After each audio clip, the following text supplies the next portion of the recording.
Every once in a while, the NFL gives us a moment that feels less like a victory and more like a warning shot, a reminder that a team's future can be decided not by talent, but by stubborn philosophy.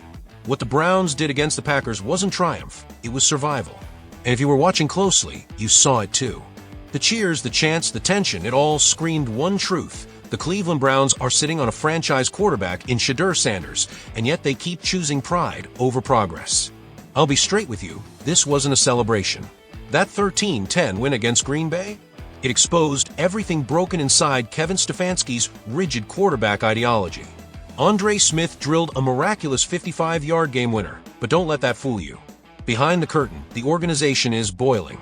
Jimmy Haslam reportedly stormed out of his suite demanding justification for why Shedeur Sanders remains glued to the bench. Tired of boring phone cases? Here's your chance. My Etsy shop is packed with exclusive designs that let you show off your team pride in style. And the best part, you'll unlock discounts when you hit favorite, more savings when you add to cart, and even surprise discounts on your second purchase. Don't wait. Click the link in the description and grab your favorite now. This wasn't triumph. It was negligence. Joe Flacco gave the Browns nothing. 0 touchdowns, a crushing interception, a pitiful 142 passing yards stretched across 4 uninspired quarters. Against one of the weakest secondaries in the league, the Browns' offense produced nothing meaningful until desperation time. No points through 3 quarters. No mobility. No creativity. Nothing. Meanwhile, the most talented quarterback on the roster, Shedeur Sanders, stood there with a clipboard, shackled by pride and politics. Don't confuse circumstance with strategy. This is systemic failure. Sources confirm Sanders lobbied before kickoff. He asked for Wildcat sets, red zone snaps, anything to spark the team.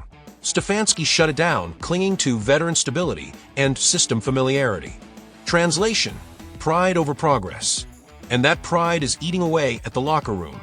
Veterans are whispering doubts about the coaching staff. Receivers are openly frustrated with stale play calling. Offensive linemen admit they can't hold blocks forever for a stationary quarterback. Post-game emotions weren't joy, they were relief. Players know they survived, not thrived. They know change isn't optional anymore, it's mandatory. The defining moment came in the fourth quarter. Down 10-0, Cleveland's only lifeline was Grant Delpit's jaw-dropping interception, handing the offense the ball at Green Bay's 28. And even then, Flacco needed 4 tries to score against a prevent defense. That's not championship football. That's survival mode. The fans told the real story. Smith's kick drew cheers, but moments later, chants for Sanders shook the stadium. "We want Shedeur" erupted from every level, even the corporate suites. Social media exploded. "Free Shedeur" trended nationwide. Viral videos captured furious fans shouting, "We won despite you, Kevin." Jerseys burned in parking lots. The celebration looked more like an intervention. And then came the national backlash. Stephen A. Smith labeled Stefanski's choices coaching malpractice. Dan Orlovsky openly questioned the Browns' legitimacy as contenders. Colin Cowherd devoted an entire segment saying Stefanski's job now hinges on unleashing Sanders. And rival GMs, they're circling. Calls are already going into Cleveland about potential trades, recognizing that a franchise cornerstone is wasting away. Ownership knows it too. Reports say Haslam, GM Andrew Berry, and Stefanski argued for nearly 2 hours after the game. Haslam demanded answers. Berry tried to play mediator. Stefanski doubled down. No resolution, only growing tension. And here's the cruel paradox. The Browns have built a championship roster everywhere, but quarterback. Myles Garrett and Denzel Ward on defense. Amari Cooper, Jerry Jeudy, and David Njoku on offense. A strong offensive line. Everything's in place, except the one man who can unlock it all remains sidelined. Shedeur Sanders isn't just hype. He entered the league with record-breaking college numbers, elite arm talent, mobility, leadership. He crushed training camp. He lit up preseason. He excelled in practice. And yet here we are, 20 straight games without meaningful snaps. That's not development. That's sabotage. Meanwhile, Flacco limps through stat lines that scream backup. Completion rate under 59%. Depth of target barely 6 yards. Third down conversion at 31%. Red zone efficiency bottom tier. Numbers that doom contenders in the AFC North. And the division isn't forgiving. Baltimore is rolling. Pittsburgh is stealing wins. Even Cincinnati, struggling, still looks alive. Cleveland, barely scraping past mediocrity. This offense isn't keeping pace. And make no mistake, this is bigger than football. Sanders represents ratings, revenue, relevance. Browns' preseason games with Sanders outdrew regular season broadcasts. Broadcasters want his story. Sponsors see dollar signs. He's both the competitive solution and the financial lifeline. Yet he's kept in chains. Inside the locker room, support is building. Myles Garrett has reportedly voiced it in private. Amari Cooper is frustrated. His prime years are slipping. David Njoku admits his role has been strangled by conservative passing. These players understand windows don't stay open forever. Cooper should be pacing for over 1,000 yards. He's on track for barely 700. That's not him, that's the scheme. Sanders could unlock him. Njoku too. A freak athlete built for red zone dominance, reduced to blocking and dump-offs. Sanders' aggressiveness could transform both careers. And the money? It's staggering. Garrett locked in at $125 million. Cooper cost premium picks and salary. Njoku's extension, Ward's contract, hundreds of millions invested. Yet revenue streams are slipping. Concessions down 12%. Merchandise down 8%. Season ticket demand shrinking. Corporate partners hesitating. Sanders' promotion could flip the script instantly, spike sales, fill the stadium, reignite belief. Television data proves it. Preseason games with Sanders averaged 2.3 million local viewers. Regular season games with Flacco slump to 1.7. That's not just a dip, that's a collapse. So here we are, staring at a crossroads. Stick with Stefanski's rigid philosophy and risk collapse, or unleash Sanders now, admitting past mistakes but igniting championship dreams. The storm is here. Haslam's patience is nearly gone. Barry is torn. Stefanski clings to a crumbling system. Coaches clash in meetings. Media swarms practice, dissecting every Sanders rep fan's protest outside the facility. Rival GMs circle, ready to pounce. And it's spreading across the league. The Cardinals have floated a second-round pick and a veteran QB. Carolina has hinted at a first-round swap. The Saints, chasing a playoff berth, have signaled interest. Sanders' agent is already weighing options, knowing that every wasted week stunts his growth. This is bigger than one ugly win over Green Bay. This is Cleveland's moment of truth.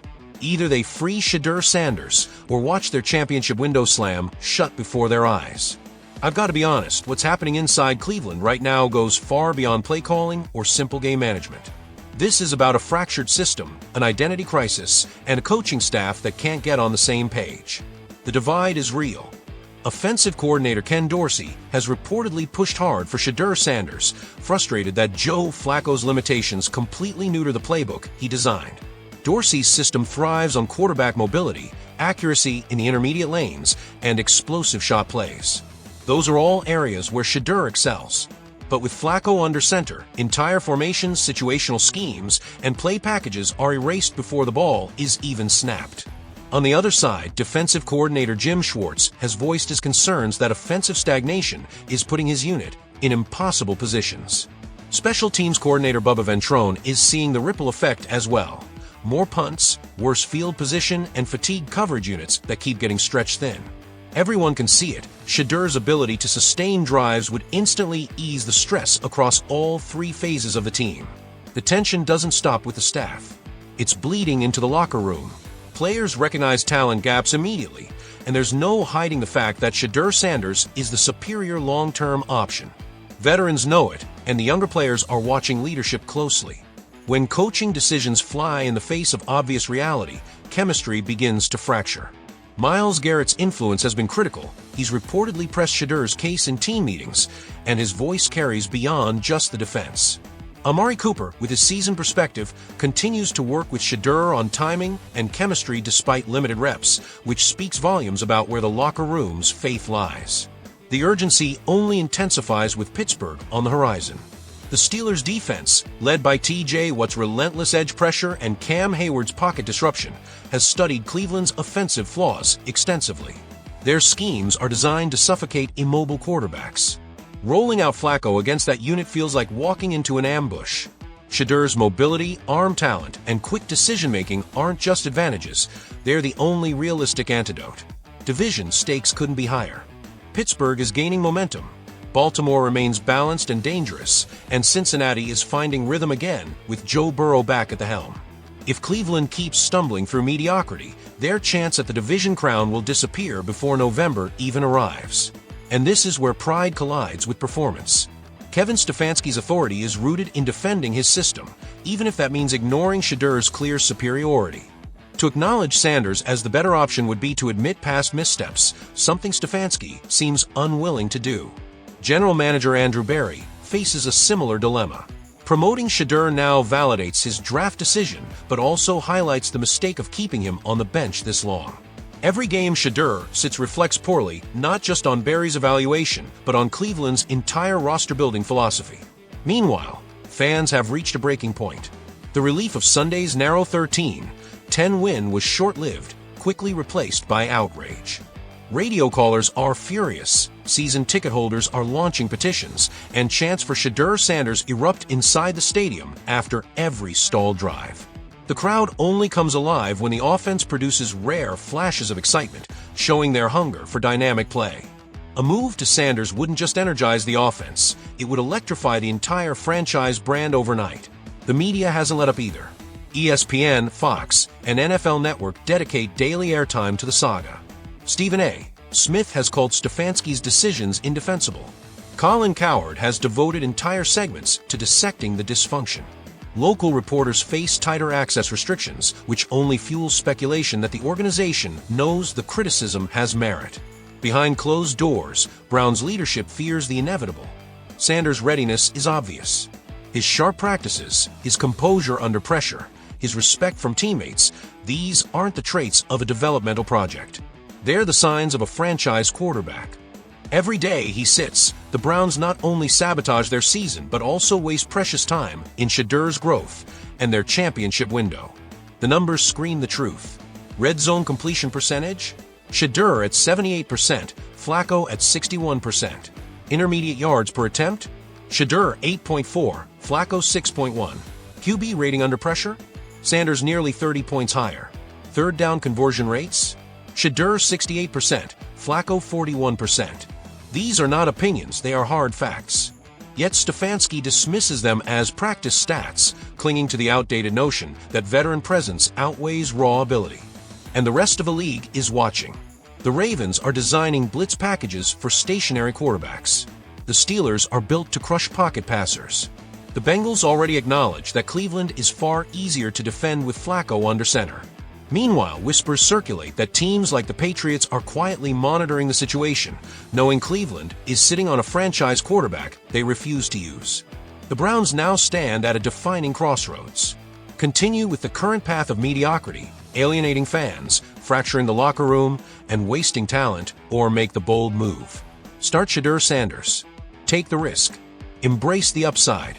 Every game Flacco starts is a wasted opportunity, another nail in the coffin of Cleveland's credibility. This isn't a new story for the Browns. History is filled with quarterback controversies where the obvious upgrade sat idle while the franchise clung stubbornly to mediocrity. Brandon Weeden over Johnny Manziel, Deshaun Kaiser over Baker Mayfield, and now Flacco over Shedeur Sanders. Sunday's narrow escape against Green Bay wasn't a triumph, it was a warning. It exposed every flaw in Cleveland's football culture: predictability over explosiveness, safety over ambition, mediocrity over championship risk-taking. Even the coaching staff can't ignore the data anymore. Reports say Ken Dorsey confronted Stefanski directly, armed with numbers proving Sanders' superiority in every meaningful category. Yet Stefanski still refuses to budge, hiding behind philosophy, while the rest of the NFL watches Cleveland sabotage itself. The breaking point is here. The Browns can either cling to pride and fade into irrelevance, or hand the keys to Shedeur Sanders and ignite a legitimate run at greatness. Every fan sees it. Every player feels it. Every analyst shouts it. Everyone knows the answer, except the one man with the headset. Time is running out. The choice is clear. Start Shedeur Sanders. Save the season. Restore credibility. And finally give this franchise the chance to chase the greatness it has been starving for.